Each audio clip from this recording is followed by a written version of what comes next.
முன்னாடி மணிகண்டன் அவர்கிட்ட கேட்டுடலாம். அவருக்கு ஏதாவது இன்சைட் இன்ஃபர்மேஷன் இருக்குன்னு தொடங்குவார்.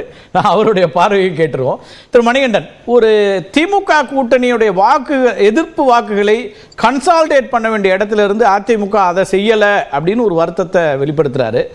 உங்க பார்வை என்ன? தமிழ்நாடு நேயர்களுக்கு வணக்கம். நீங்க வேற ஆரம்பிச்சிருக்க ஒரு பீடிகை போட்டு ஆரம்பிச்சுங்க. இப்ப எனக்கு என்ன சிக்கல்னா, உள்ளதை சொல்லவா உள்ளத்தில் உள்ளதை சொல்லவா அப்படின்னு பெரிய சிக்கலா இருக்குது. இருந்தாலும் உள்ளத்தில் உள்ளதை சொன்னா வம்பாய்க்கு அதனால உள்ளதையே நான் சொல்லிடுறேங்க. நீங்க என்ன நீங்க தலைப்பு கொடுத்திருக்கீங்கன்னா, அதிமுக எதிர்ப்பை கூர்மைப்படுத்துகிறதா பாஜக அப்படின்னு கேட்டிருந்தீங்க. அதை நான் வேற விதமா பாக்குறேன். அதிமுக எதிர்ப்பு அப்படிங்கறத பாத்தீங்கன்னா, ஒரு பெரிய பள்ளத்தையே புலியவே வெட்டி வச்ச அண்ணாமலை பண்ணி வச்சத இந்த 6 பேர் கமிட்டி அப்படிங்கிறது ஓரளவுக்கு சமன்படுறதுக்கு முயற்சிக்கிறாங்க அப்படின்னு தான் நான் நினைக்கிறேன். என்ன காரணம்னா, ராஜா அவர்கள் சொன்னாங்கன்னா அதுக்கு எதிர்வினை. ஏன்னா இந்த பக்கம் திரு ஜெயக்குமார் அவர்கள் சொன்னாங்கன்னா திமுக பக்கம் அப்படிங்கிறப்ப அது ஒரு எதிர்வினை. அதே ஆர் பி உதயகுமார் பாத்தீங்கன்னா கொஞ்சம் ஒரு சாஃப்ட் டோன்ல அவரு பேசினாருங்க.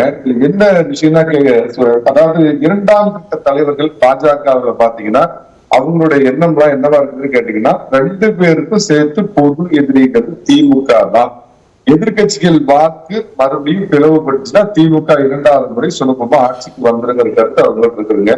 தனித்து நின்றால் கடந்த முறை வாங்கினதை விட வாக்கு சதவீதம் குறையும், வெற்றி வாய்ப்பு குறைப்பு அப்படின்னு பாஜக பக்கம் நினைக்கிறாங்க. தனித்து அணி அமைத்தால் கூட வர்றது யாருங்கிறதுலயும் அவங்களுக்கு பெரிய பிரச்சனை இருக்கு. ஏன்னா பாமக அநேகமா நான் இன்னைக்கு தேதிக்கு சொல்றேன் உறுதியா அவங்க அதிமுக. ஏன்னா போன தடவை பாராளுமன்ற தேர்தலுங்கிறப்ப சில அரசியல் நலன் கருதி அந்த பக்கம் அவங்க போனாங்க. அப்ப அவங்க அதிமுக பக்கம் வர்றதுக்கான வாய்ப்புகள் இந்த பக்கம் இருக்குது. அதிமுகவோடு சேர்ந்தால் குறைஞ்சது ஒரு 10-15 இடத்துல நம்ம எம்எல்ஏ ஆகலாம் அப்படிங்கிற இந்த எதிர்பார்ப்புகள் எல்லாம் பாஜகவுடைய 2ஆம் கட்ட தலைவர்கள் மத்தியில் இருக்குது. அதே சமயத்துல ரொம்ப நேர்மையா நான் சொல்லணும்னா, அதிமுகவிலும் சில 2ஆம் கட்ட தலைவர்கள் அந்த மாதிரி ஒரு நிலைப்பாடோட இருக்கிறாங்க. இதுதாங்க பிரச்சனை. எல்லாமே என்ன அப்படின்னு கேட்டீங்கன்னா, எந்த விதத்திலையும் சேர முடியாது அப்படிங்கிற அளவுக்கு ஒரு பெரிய மன வலியை ஏற்படுத்துறது அண்ணாமலை அவர்கள். இதுல நான் ஒரு விஷயத்த மட்டும் சொல்லிடுறேங்க. அதாவது இந்த 6 பேர் கொண்ட குழு அமைக்கப்பட்டது அதிமுகவுக்கு எழுதப்பட்ட ஒரு காதல் கடிதமா தான் நான் பாக்குறேன். அதாவது பாஜக தரப்புல பாஜக பாத்தீங்கன்னா ஒவ்வொரு மாநிலத்திலையும் அங்க தன்னுடைய பாசிட்டிவ் சைன் கொடுக்கறாங்கன்னு ஒரு பார்வை வைக்கிறீங்களா? அண்ணாமலையை மாற்றி விட்டு இந்த 6 பேர் அறுவர் குழு அமைச்சு இருக்கிறதுங்கிறது அதிமுகக்கான சிக்னல் அப்படிங்கிறீங்களா? Positive signal. அதாவதுங்க, தமிழக நிர்வாகத்தினுடைய தலைவர் திரு மு.க. ஸ்டாலின் முதலமைச்சர் அமெரிக்காவில தமிழ்நாட்டையே நிர்வாகம் பண்றப்ப தமிழகத்துல எதிர்கட்சியா இருக்கிற பாஜகவிற்கு லண்டன்ல இருந்து அந்த கட்சி அவரால் இயக்க முடியாதா? ஒரு 6 பேர் கொண்ட கமிட்டி அமைக்கிறாங்க அப்படின்னாவே இவர் கொஞ்சம் நம்ம எதிர்பார்த்ததை விட ஏமாற்றங்களை கொடுத்திருக்கிறாரு. அதுவும் இல்லாம தேவையில்லாம தமிழ்நாட்டுல மீண்டும் கூட்டணி அமையக்கூடிய ஒரு வாய்ப்புகளை இவர் பிளவுபடுத்துறாருன்ற அடிப்படையில தான் அந்த 6 பேர் கமிட்டிங்கிறது அவருக்கு ஒரு சின்ன சர்க்கிள். அது அதான் ரொம்ப காமெடியா சொன்ன அவங்க எழுதியிருக்கிற ஒரு காதல் கடிதம்.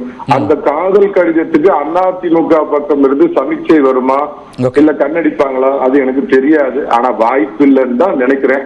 ஒருவேளை அதிமுக பக்கம் இருந்து அதுக்கு ஏதாவது ஒரு பதில் சமீட்சை வந்ததுன்னா அண்ணாமலை கிளம்புற லண்டன் பிளைட் நேரடியா டெல்லிக்கு திருப்பி விட்டுருவாங்க. இல்ல அப்படிங்கிற பட்சத்துல அது சென்னையில தான் லேண்டிங் ஆகிறதுக்குரிய வாய்ப்பு இருக்குதுங்க. இதுல என்ன சிக்கல் அப்படின்னா, பாஜக நான் ஏற்கனவே பல முறை உங்க டிவியில சொல்லியிருக்கேன், தமிழக பாஜக தலைவர்கள் எல்லாருமே 2ஆம் கட்ட தலைவர்கள் நான் சொல்றது அவங்க அதிமுகவோட கூட்டணி போவதுதான் நல்லதுன்னு நினைக்கிறாங்க. இதுல அண்ணாமலையோட கணக்கு, ஏன்னா இது யாருமே வெளிப்படையா பேசல. அவர் என்ன நினைக்கிறாருன்னா, எக்காரணம் கொண்டு அதிமுகவோடு நாம கூட்டணி வைக்க கூடாது. அவருடைய நம்பிக்கை அப்படி கூட்டணி வைக்கல அப்படின்னு சொன்னா அதிமுகவோட மற்றவர்களும் கூட்டணி வைக்க மாட்டாங்க. 2026 தேர்தலில் அதிமுக தோல்வியை மறுபடியும் சந்திக்க நேரிடுங்கிறப்ப அந்த கட்சி மிக பலகீனப்படும். 2031 பாத்தீங்கன்னா உதயநிதியா நாமளா விஜயா களத்தை நமக்கு தயார் பண்ணலான்னு ஒரு தனிப்பட்ட ஆசையோடு 2ஆம் கட்ட தலைவர்கள் கருத்தெல்லாம் ஒரு பக்கம் இருக்க, இவர் ஒரு தனியா அவருக்கு இண்டிவிஜுவல் அஜெண்டா வச்சு செயல்படுறது. அப்படி ஒரு தேசிய கட்சி உங்களுக்கு தெரியும், பிஜேபியை நெருக்கமா பார்த்த ஒருத்தர் அது ஒரு தலைவரை தனிப்பட்ட முறையில் செயல்பட அனுமதிச்சிருமா? தேசிய தலைமையினுடைய அனுமதி இல்லாமல் அவர் அப்படி செயல்பட முடியுமா? இங்க கார்த்திகை செல்வம் 25 ஆண்டு காலமா இந்திய அரசியலையும் தமிழக அரசியல் நீங்க பார்த்துட்டு இருக்கிறவரு. 2024 தேர்தல் அறிவிக்கிறதுக்கு ஒரு மாசத்துக்கு முன்னாடி அண்ணாமலை விருப்பத்தை மீறி அதிமுகவோடு கூட்டணிக்கு மத்திய பாஜக எவ்வளவு முயற்சிகள் பண்ணுச்சு. ஆனா அது திரு எடப்பாடி பழனிசாமி அவர்கள் ஏற்கவில்லைங்கிறது நீங்க பாத்தீங்க. அதே மாதிரி அப்ப அமைக்கப்பட்ட இந்த தேர்தல் பணிக்குள்ள அப்பயே ஒரு காதல் கடிதம் போட்டாங்க. அந்த புகர்ல என்ன பண்ணாங்கன்னா, தேர்தல் பணிக்குள்ள இதுவரைக்கும் மாநில தலைவரை விடுத்து அவங்க ஒரு பணிக்குழு போட்டதா இல்ல. ஆனா அண்ணாமலை விடுத்துதான் போட்டிருந்தாங்க. ஆனா அதிமுக கூட்டணிக்கு வராதுன்னு தெரிஞ்சதுக்கு அப்புறம் அந்த கூட்டணியில மன்னிக்கணும், அந்த அணியில இதுல அண்ணாமலை அவர்கள் சேர்க்கப்பட்டார். இதுதாங்க உள்ள விஷயம். அண்ணாமலைங்கிற தனிப்பட்ட மனிதனுடைய விருப்பத்திற்கு இங்க ஒரு தனியா நிக்கிறார். மீறி பேரெல்லாம் கட்சியினுடைய விருப்பத்துக்கு ஒரு பக்கமா நிக்கிறாங்க. இன்னைய சந்திப்புங்கிறது என்னவா நீங்க பாக்குறீங்க? திரு ஹெச் ராஜா அமித்ஷா அவர்களை சந்தித்ததுங்கிறது அடுத்த 3 மாதத்துல அவங்க எப்படி வியூகங்களை வகுக்கணுங்கிறதுக்கான பிரீஃபிங்கா இருக்குமா, இல்ல என்ன உங்க பார்வை என்ன? நான் திரு நாகராஜ் அவர்கிட்ட அதிகாரப்பூர்வ பார்வை கேட்டுக்கலாம். நீங்க எப்படி அதை பாக்குறீங்க? என்னுடைய பார்வை நிச்சயமா மூத்த பாஜக தலைவர் RSS சிம்பலும் கொண்ட ராஜா அவர்கள் சந்தித்தது ஒரு இயல்பான சந்திப்பா இருக்கணும். அஜெண்டா இருக்கிற மாதிரி நான் தெரியல. ஏன்னா ஒரு பொறுப்புக்கு அவர் அறிவிச்சிருக்காங்கிறப்ப ஒரு மரியாதை நிமித்தமான சந்திப்பா தான் இருக்கும். அதே மாதிரி GK வாசன் அமைதிக்கான தூதர் அவர் சந்திப்புல ஏதாவது காரணங்கள் இருக்கலாம். அது நீங்க மனோர் பாஷா 2 பேரும் ஒரே நாள்ல நடந்து அந்த சந்திப்பு நடந்திருக்கிறதுனாலதான் அது வெறும் மரியாதை நிமித்தம்னு தள்ளி போயிட முடியாதுங்கிற ஒரு பார்வை இருக்கு. நம்ம பேசலாம். முதல் கட்ட கருத்தா எடுத்துக்கிற திரு GK நாகராஜ் இணைஞ்சிருக்காரு. திரு நாகராஜ், இந்த சந்திப்பில் அரசியல் என்ன, வியூகம் என்ன? இது அண்ணாமலை அவர்களை மாற்றிவிட்டு இப்படி ஒரு குழு அமைத்திருப்பதும் இந்த குழுவை சந்திப்பதுமே அதிமுகவுக்கான ஒரு பாசிட்டிவ் சைனா தான் நான் பார்க்கிறேன்னு திரு மணிகண்டன் சொல்றாரு. நீங்க எப்படி பாக்குறீங்க திரு நாகராஜ்? இல்ல, பொதுவா பிஜேபியில அங்க 2 நாட்கள் முன்பு கூட தேசிய தலைவர் நட்டா அவர்கள் வந்தாங்க. கோயம்புத்தூர்ல அவர் ரிசீவ் பண்ணி அவரோடவும் ஒரு சந்திப்பு நடந்தது. பொதுவா அரசியல் கட்சிகள் எதுவாக இருந்தாலும் சரி, அவர்கள் தங்கள் கட்சியை வளர்த்த வேண்டும் என்பதற்கான தொடர்ச்சியான பல்வேறு முயற்சிகள் எடுப்பார்கள். தமிழ்நாட்டில் அது ஒரு மிகப்பெரிய ஒரு சவாலாக இருக்கிறது உண்மை. ஏன்னா திரிபுரா போன்ற மாநிலங்கள்ல 1% இருந்தோம், கோவால இருந்தோம், இப்படி எல்லா இடங்களையும் ஆட்சியை பிடித்த பின்பு கூட தமிழ்நாட்டில் இன்னும் பிடிக்க முடியல அப்படிங்கிறது ஒரு பெரிய சவாலான விஷயமா தான் கருதப்படுது. அதனால இப்ப அமைக்கப்பட்டிருக்க குழு அப்படிங்கிறது தற்காலிகமாக தலைவர் இல்லாத சமயத்துல பல விஷயங்களை டிஷ் எடுக்கிறதுக்கு அது பத்தி ஆலோசிக்கிறதுக்கு டிஷ்ஷுக்கான அமைக்கப்பட்ட குழு அது தெளிவா அதுல போட்டிருக்காங்க. அந்த குழுக்கள் யாரோட கலந்துக்குவாங்க, எப்படி கலந்துட்டு முடிவாங்க, தலைவரோட கலந்து கொண்டுதான் இறுதி முடிவு எடுப்பாங்க, எல்லாமே தெளிவா போட்டிருக்கு. அதனால இதுல தலைவரை தள்ளி வைப்பதற்காகவோ அல்லது ஒதுக்கி வைக்க அப்படிலாம் நம்ம எடுத்துக்கொள்ள வேண்டிய அவசியம் இல்லை. இது ஒரு கேள்வி என்ன வருதுன்னா, நான் அதுக்குள்ள வர அரசியல் இன்னைக்கு இந்த நடந்த சந்திப்போட சிக்னிபிகன்ஸ் என்னெல்லாம் கேட்கறதுக்கு முன்னாடி உங்களுக்கு தெரியும், கடந்த கால வரலாறுல 2019 தமிழிசை அவர்களை ஆளுநரா நியமிக்கிறீங்க. மாநில தலைவராக இருந்த தமிழிசை ஆளுநரா மாறுறாங்க. அதுக்கு பிறகு கிட்டத்தட்ட 6-7 மாதத்துக்கு பிறகுதான் திரு எல் முருகன் மாநில தலைவராக நியமிக்கப்படுறாரு.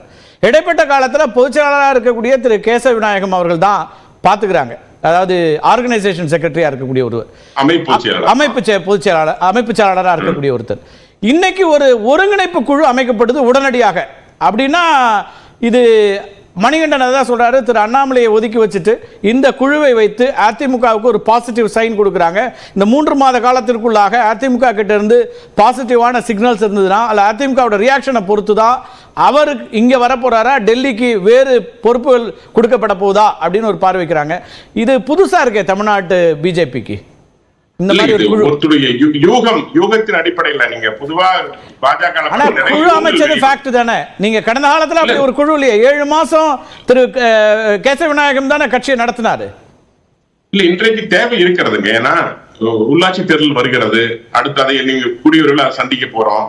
அதுபோக இன்னைக்கு முன்ன மாதிரி இல்லைங்க. இன்னைக்கு தமிழ்நாட்டுடைய பாஜக ஒரு வலுவான எதிர்கட்சியாக மாறி இருக்கிறது. இன்னைக்கு தலைவர் ஒரு 3 மாத காலம் அங்க வெளிநாட்டு இருக்காருன்னா நீங்க பல இக்கட்டான சூழ்நிலையை சந்திக்க வேண்டிய இடத்துல இன்னைக்கு தமிழக எனக்கு தெரியும். அவர் கடைசியா கொடுத்த பத்திரிகையாளர் சந்திப்புல இங்கிலாந்தில் இருந்தபடியே நான் இங்க இருக்கக்கூடிய அரசியல் நிகழ்வுகளை கவனிப்பேன் அப்படின்னு சொன்னாரு.